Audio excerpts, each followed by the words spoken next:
Did you make any thing of the Klay Thompson to the Celtics? Brian Scalabrine with sort of a rumor-ish of that possibly. Could you ever see a scenario? And if you do, which guy's the mostly going to be the most likely the odd man out in Golden State? Is it Klay? Number one, I can't see a scenario because why would you do and bring in a Kevin Durant if you're going to trade one of the existing three?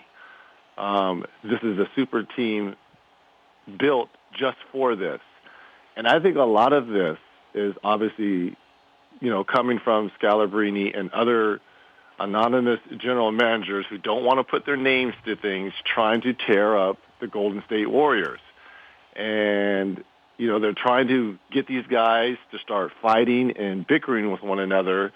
And the best thing I saw come out of Golden State was the quotes by Draymond Green saying, I don't care about all-star games. I will remember championship rings a lot more than making a stinking all-star game. My stats are going to suffer, but the betterment of the team is more important. And I think comments like that, they permeate throughout your team. So all the other negative stuff that's going on the outside is just white noise. Yeah, but I want to know what Klay Thompson thinks, because Klay said, I'm not changing when Durant was coming over, and he has not looked comfortable.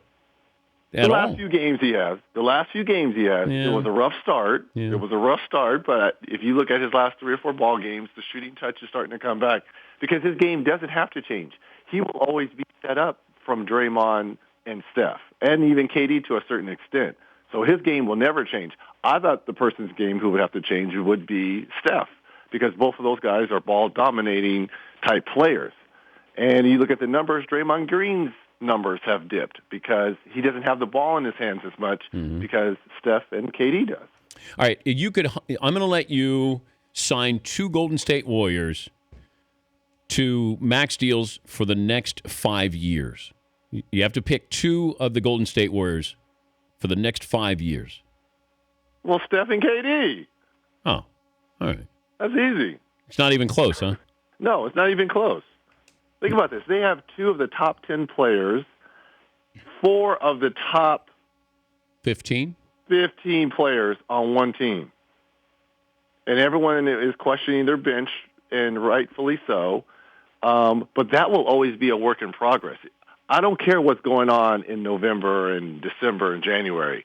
I want to see what's going on in March, April, and going into the playoffs starting April 15th. That's what I want to see. I don't care what's going on now. Are you going to This is going to be a work in progress. The Dan Patrick Show, weekday mornings on Audience.